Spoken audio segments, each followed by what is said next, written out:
We have come to once again inquire about our free gunner status. I am prepared to bask in glory. I don't think there's gonna be any basking today, buddy. Welcome to MojoPlays, and today we're taking a look at the 10 worst performing and the 10 best performing games of 2024. Do note that we are speaking purely from a financial standpoint, so even if you're enjoying the game, that doesn't mean they're selling like hotcakes. You seek fortune with me, and we shall reap spoils greater than the wealth of nations. Before we begin, we publish new videos all week long, so be sure to subscribe to MojoPlays and ring the bell to be notified about our latest videos. Success! Palworld.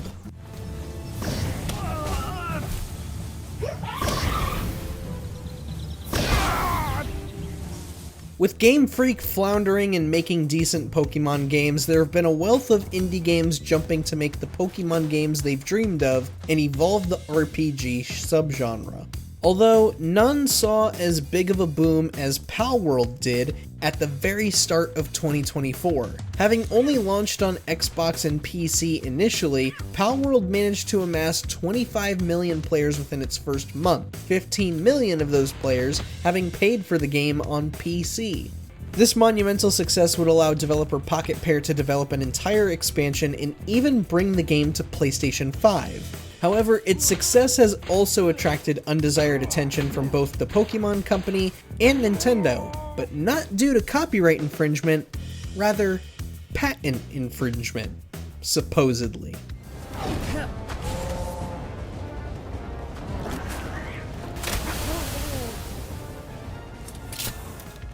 Flop! Suicide Squad Kill the Justice League.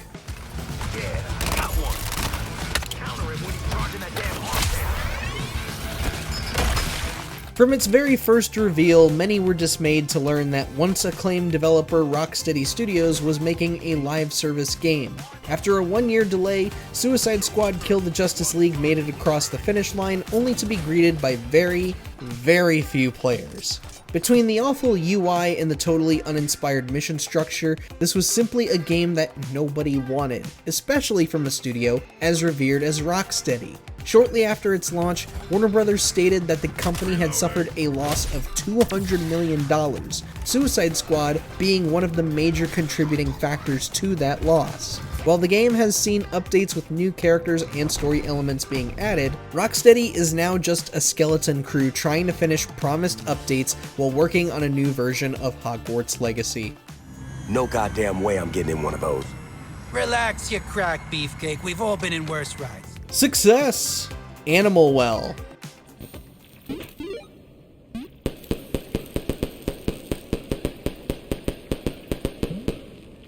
Despite its resounding success, Animal Well has had a rather weird existence since it launched in May 2024. While sales have not been revealed at the time of this video, many folks online were stating how they were buying the game for the mere fact that Video Game Donkey was publishing it. And while many gaming outlets have history in scrutinizing Donkey for, hang on, let me check my notes here, using his money to publish only good games, okay, Animal Well was still awarded high scores from those same outlets during the review process. According to Steam charts, Animal Well saw 8,000 players at launch. PSN Profiles shows that more than 17,000 PS5 players own Animal Well. And while we don't have numbers for Switch, it's safe to assume that both Donkey and one-man developer Billy Basso have made bank. Animal Well is a pretty cool game though. All of you who bought it should really go play it.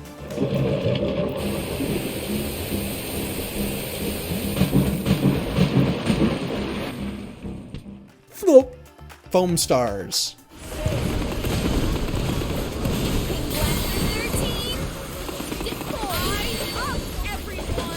February was a double bunker buster for both AAA publishers and their live service failures. While WB was scrambling to get Suicide Squad to sell, Square Enix was making their own questionable decisions for Foam Stars. Even though the game was receiving positive word of mouth from those who gave it the time of day, there was simply no room in the conversation for it.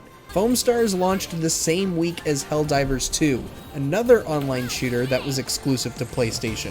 While PSN Profiles shows that more than 30,000 players own Foam Stars between PS5 and PS4, those numbers can mostly be attributed to the game being free $99 to PlayStation Plus members. Since then, player count has dropped substantially to the point that the few who genuinely enjoy the game can't even find matches. Foam Stars has recently made the switch to free-to-play, but we're not so sure that this move is going to give the game a second wind, given how bloated the 2024 holiday season is already with new games. This isn't looking good. Success!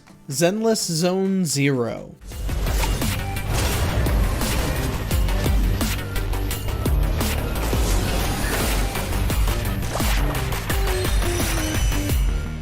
Ever since its explosive success with Genshin Impact in 2020, it seems as if MiHoYo's train of success will never stop.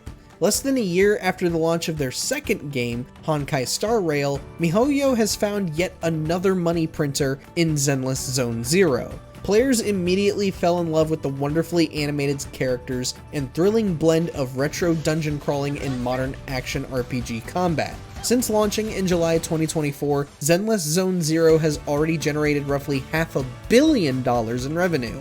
Like 'em or hate 'em, MiHoYo's games are clearly wanted by the general public. Help and fire!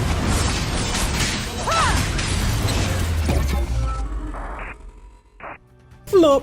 Multiverses. Ow, ow, that Given the beta was somewhat of a success in 2022, it was pretty odd for Player First Games and Warner Brothers to just mysteriously pull Multiverses off of the market. After a whole year of being MIA, the online platform fighter made its return in May 2024, and wait, what changed here? Well, the online connectivity was more unstable than it was during the beta. The monetization got even worse as characters now cost roughly $10 a pop. Even the game speed was drastically slower, with many characters seeing fewer moves in their kits. In short, Multiverses spent a whole year back in development just to return in a more hackneyed state? Yeah, many players were confused and dumbfounded at the decisions made here, so much so that Multiverses is now hemorrhaging players more profusely than it did before.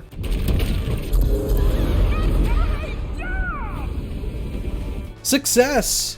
Balatro.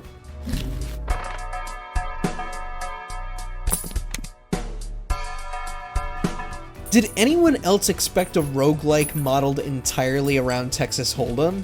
Neither did we, and even when Balatro launched, we never anticipated it to sell as many copies as it has. The game of infinite jokers captured so many folks that the game achieved multiple milestones that most companies would be jealous of.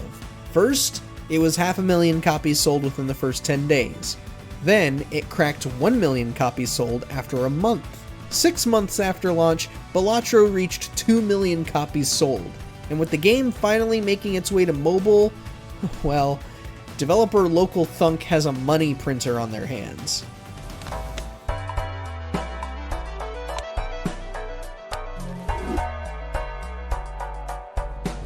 Flop! Star Wars Hunters. Time for some fireworks. I always get my mark. This year has not been a kind year to the Star Wars IP, not financially anyways. Star Wars Hunters was already seen as an underwhelming title when Zynga teased it back in February 2021. A Star Wars hero shooter? Look, we already have the Heroes vs. Villains mode in Battlefront 2, and we don't even play as any of our favorite characters in Hunters? And we can only play it on Switch?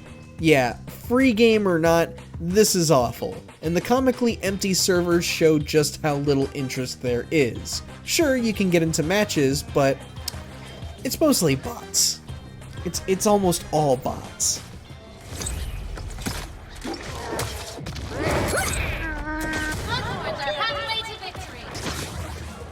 Success! Sea of Thieves.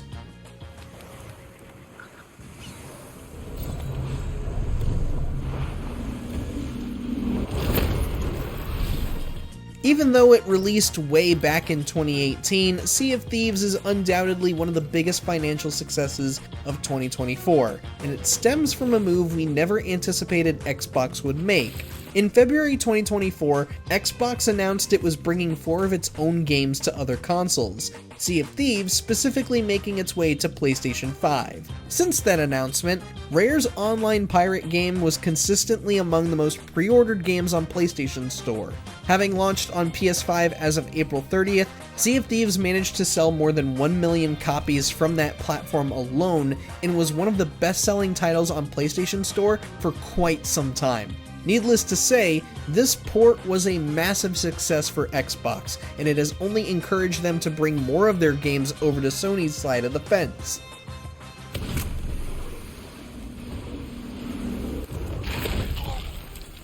FLOPS x Defiant.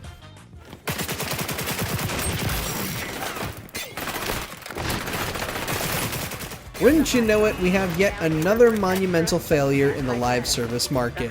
Unlike most of the previous entries, X Defiant did have some positive word of mouth when discussing gunplay and concept. Alas, the level design and technical performance left many unimpressed and prompted players to quickly abandon the game. The numbers continued to drop, and a round of layoffs conducted at Ubisoft San Francisco conjured rumors that the game would be shut down soon. The studio has claimed otherwise, but in the brutally competitive scene of online gaming, it's hard to say if X Defiant will make a decent comeback in the future. Mission accomplished. Success! Like a Dragon, Infinite Wealth. Brace yourself! This ain't moonshine, fella. Since Yakuza 0 brought the acclaimed action-adventure franchise into the mainstream, Sega has seen a continuous stream of success with the Like a Dragon franchise. Never before had anyone anticipated Like a Dragon Infinite Wealth to be the blockbuster hit. After seeing incredibly high scores across the board from outlets, the fervor was unstoppable, as Infinite Wealth wound up selling more than 1 million copies within its launch week. Developer Ryu Gagotoku Studio was striking gold from a niche fanbase for years, and now they've struck diamonds and will be bringing players back to Hawaii with new locations in tow for a pirate-themed spin-off in 2025. You're in it now. Let's get it done. FLOPS Dustborne. I didn't think you'd agree to it, Theo. If you told me it was because of family, I would have. Hey, none of us have been home in ages. What makes you so special? As the so-called modern audience becomes more and more fatigued from games becoming overtly political, games like Dustborne have become targets of unnecessary vitriol from terminally online people. But what makes Dustborne such a strange case is that it's almost like it wants to be hated. Like it deliberately sets itself up for failure. The writing and music are so bad that you cannot tell if the game was made as a parody of these slice-of-life games, or if it truly is relishing in its own soapbox messaging and awful garage band music. No matter what the purpose is, Dustborne only saw 83 players on Steam, despite PC Gamer claiming the game sold, quote, apparently modest, end quote. Not even the few gaming outlets that reviewed it could care for this game. We're entering the American Republic. Welcome to Mordor, fellow hobbits. Success! Tekken 8!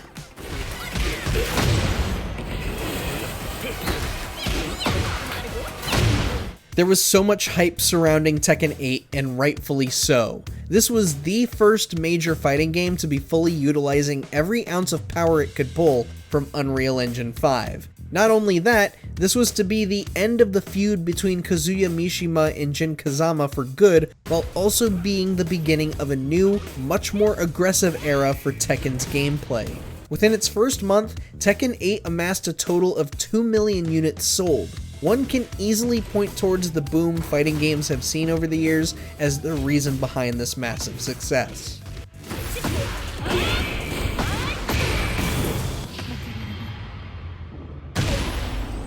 FLOPS Senua's Saga Hellblade II. What What's happening? You know that's it. Focus. Focus. Don't let it block you. But I set them free. The first Hellblade truly was something special.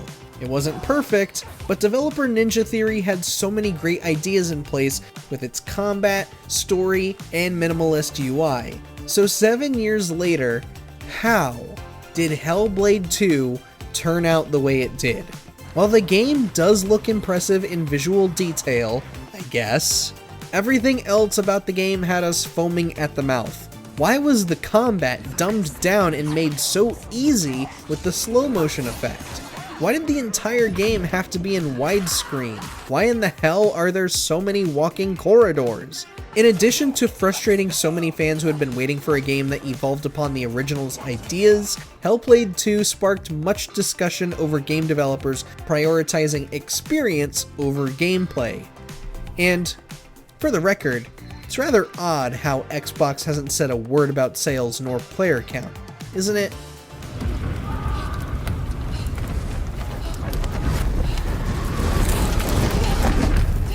Success! Stellar Blade. You take the left. I'll take care of this side.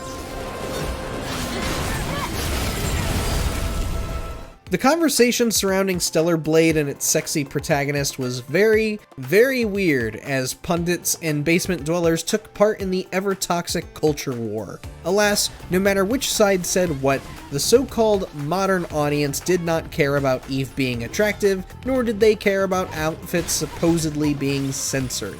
Stellar Blade was not on the market for long in the month of April, launching on April 26, 2024. Despite this, the game managed to be the best-selling game in North America across the entire market. By the end of June, Stellar Blade had crossed 1 million copies sold. You can almost guarantee we will see a sequel in the near future.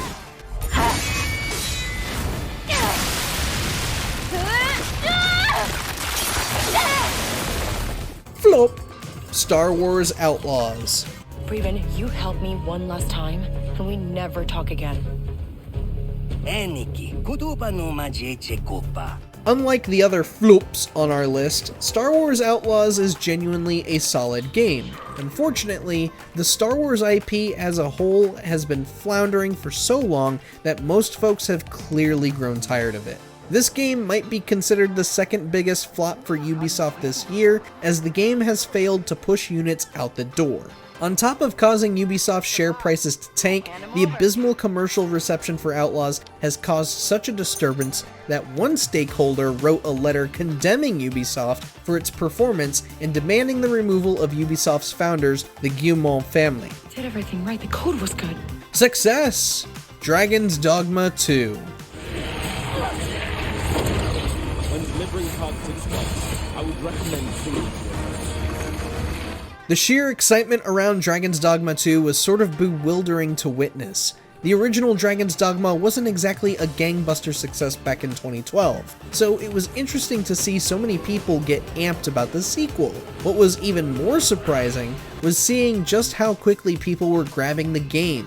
By the time it was 2 weeks old, Dragon's Dogma 2 managed to sell 2.5 million copies. 2 months after launch, that number had grown to more than 3 million. Capcom amassed so much revenue that the company actually paid out more money to its shareholders following a financial earnings report in April 2024.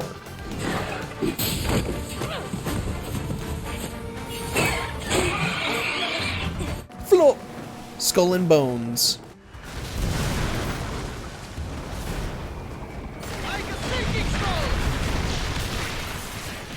And here we are with Ubisoft's third and final appearance on this list. You can probably guess what the biggest flop of 2024 is, but before we get to that, Skull and Bones has a lot to answer for.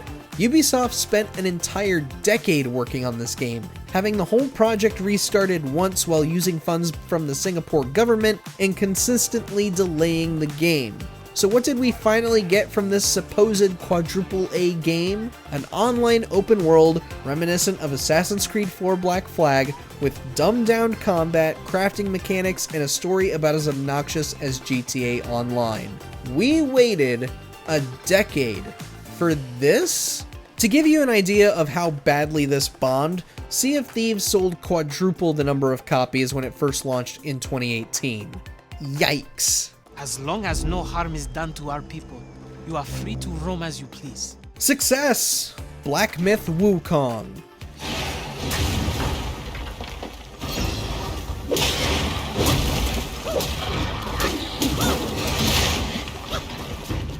The success of Black Myth Wukong is a bit of an anomaly. For a game that a lot of people seemed hype about, the critical reception seemed fairly lukewarm, and yet no small amount of gamers are throwing money at it just to experience Wukong's second coming. Of course, one of its largest contributing factors to its monetary domination is that 1 billion people live in China, and until 2015, video games were banned in China. In that case, is it really that big of a surprise that the first Chinese AAA game is selling like hotcakes worldwide, including in a country where gaming is still a very new medium to more than 1 billion people? Just food for thought. And upon the return of the relics to Mount Tuago, he may yet rise again. And the moment you've probably been waiting for, FLOPS! Concord. Sorry. Oh, come on. We crushed that last job. Were they even watching? Well, let's hope Black Myth Wukong fills up Sony's pockets, because Concord left behind a mighty, massive hole in their pockets. After suffering through a middling beta, Concord was already shaping up to be a dud, but no one, absolutely no one, expected such a catastrophe when it launched in August 2024. The game had failed both critically and commercially, bad enough that Sony removed the game from sale with no warning. Concord didn't even make it past 2 weeks, and it wasn't long until people started talking. According to various sources, Concord had cost roughly $400 million, half of that money coming from Sony, and none of it counting as part of their acquisition of Firewalk Studios.